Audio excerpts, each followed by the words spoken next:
আমরা ন্যায় ও ইনসাফের বাংলাদেশের স্বপ্ন দেখেছি। ন্যায় ও ইনসাফ প্রতিষ্ঠায় আমরা আমাদের রাজনীতি করছি। শত বাধা অতিক্রম করে আমরা সমহিমায় দাঁড়িয়ে আছি। আমরা জানি না কখন গাছের ডাল থেকে কিংবা ভবনের দালান থেকে কিংবা রাস্তায় চলাচলের পথে আমাদেরকে টার্গেট শুট করা হয়। একটু বেশি কথা বলতেছি, কারণ ভবিষ্যতে কবে আপনাদের সাথে দেখা হয় কিনা আল্লাহ জানি না। কিন্তু একটা কথা বলে রাখতেছি, আমরা যেই স্বপ্ন তৈরি করেছি, আমরা যে স্বপ্ন দেখছি, সেই স্বপ্ন বাস্তবায়নের দায়িত্ব আপনাদের ইনশাআল্লাহ। আমরা বাঁচি আর মরি, এই হাতিয়ার মানুষ, এই বাংলাদেশের মানুষ সবাই মিলে এমন এক বাংলাদেশ গড়ে তুলবে, যারা আমাদেরকে দাস বানিয়ে রাখতে চায় তাদের চোখে চোখ রেখে জবাব দিবে ইনশাআল্লাহ।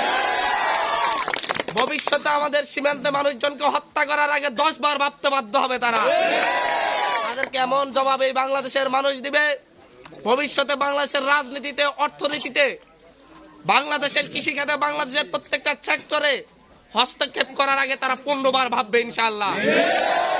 কোন বিজয় এমনি এমনি আসে না, রক্তের বিনিময়ে, জীবনের বিনিময়ে শান্তি আসে। আমরা সেটার জন্য লড়াই করছি। হাতিয়ায় চাঁদাবাজি বন্ধের জন্য লড়াই করেছি, ভূমিহীনদের জন্য লড়াই করেছি, ঘাট সিন্ডিকেট বন্ধের জন্য লড়াই করেছি, মানুষের স্বাস্থ্য সেবা নিশ্চিতের জন্য লড়াই করেছি, নদী ভাঙ্গন রোধের জন্য লড়াই করেছি। এই লড়াই আমি বেঁচে থাকি আর মরে যাই, চলতে হবে ইনশাআল্লাহ। চলবে এই লড়াই, চলবে। প্রতিশ্রুতি দিয়ে চালাবেন তো ইনশাআল্লাহ এই লড়াই।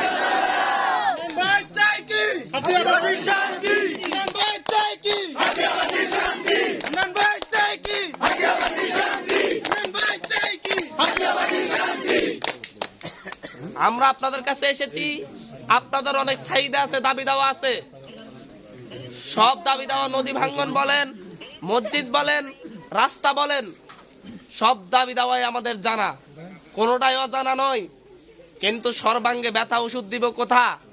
এত ব্যথা, এত যন্ত্রণা নিয়েও আমরা মাঠ চষে বেড়াচ্ছি। কিছু কিছু হলেও আমরা ব্যথা নিরমনের চেষ্টা করছি, ব্যথা কমানোর চেষ্টা করছি। ইনশাল্লাহ অল্প অল্প করে আমরা একদিন এই দুঃসাধ্য সাধন করবো, পুরো শরীর আমরা রোগ মুক্ত করবো ইনশাআল্লাহ। আমি বলি, হাতিয়াকে বাংলাদেশের বুকে শ্রেষ্ঠ উপজেলায় রূপান্তর করবে ইনশাআল্লাহ। এই স্বপ্ন 1 বছর আগে যখন এই স্বপ্নের কথা বলেছিলাম, অবিশ্বাস্য মনে হয়েছিল না? এখন কি কিছুটা হলো বিশ্বাস্য মনে হয়?